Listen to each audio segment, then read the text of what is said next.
So, unboxing of siya. Bosch. Bago na naman na tools. Bosch Palm Sander. So, amount niya 2,691. Nabakal ko sa Shopee. Sealer niya Far Eastern Hardware. Ayan.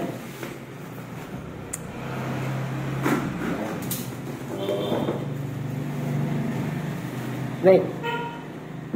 Professional GSS 2300. 2300 Bosch. 2300. Yay. Siyempre, yung tagyan o na magamit. 2,550 original price niya. Pero binayaran ko 2,300. So 190 watts ang consumption niya sa kuryente. So, ito siya. Ayan.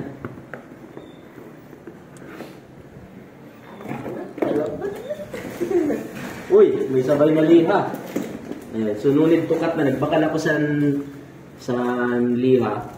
Pero kay gawa na sa sabay. Amo nang gamiton. So, dili na kailangan.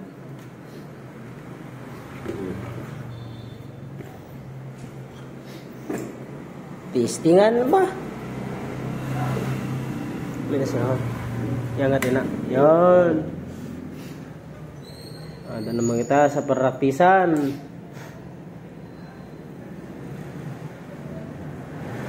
Ito na. Kaya nasira pa brand new pa lang. Laki na sir.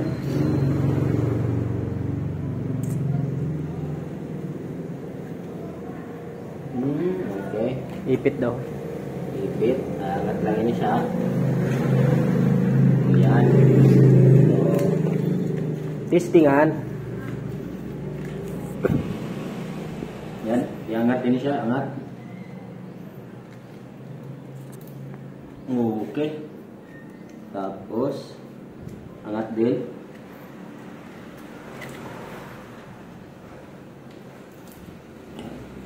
Lock natin. Ayan, lock na. Tagilid pa niya liha. Masyado, ano.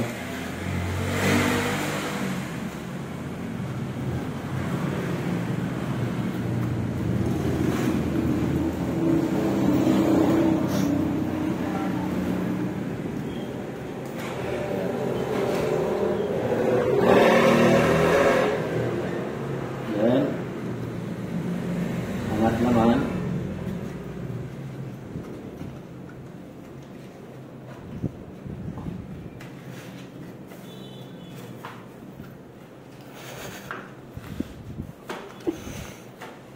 Multi-purpose oh.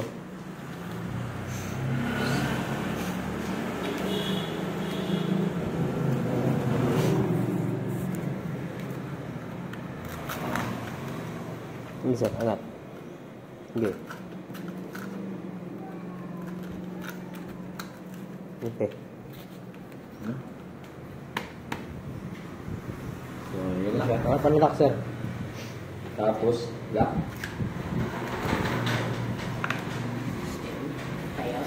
Yan, so try natin. Let's see.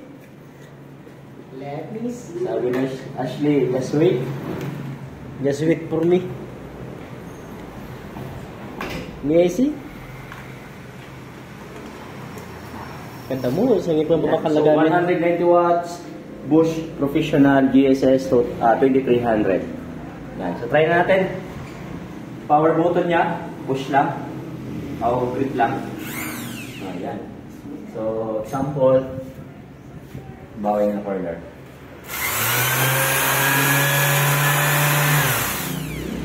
Dito isa niya.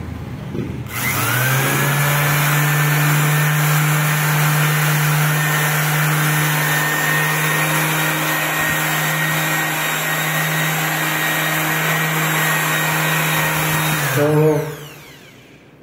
hindi siya ma-vibrate kung ikukumpara pag ano dati sa touch.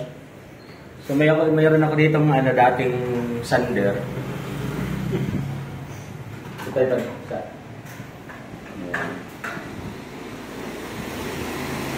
So ito siya, ano to? Maltec na brand. Ito, ma-vibrate siya. Samantala itong Bosch, hindi siya ma-vibrate ng sobra, no? Yan. So ito, grabe yung vibration niya, kaya medyo madaling mapagod kapag ito yung ginagamit na Maltec. Samantala itong Bosch, hindi gaano. Yan. So ma-vibrate na siya sa kamay, tapos at the same time, hindi pa ito masyadong magalaw. Unlike dito sa Bosch na hindi gaano ma-vibrate, pero yung panglihan niya, Magalaw. so talagang napakaganda talaga ng Bosch na brand. No? Wala nang tatalo pa sa Bosch na brand. So thank you.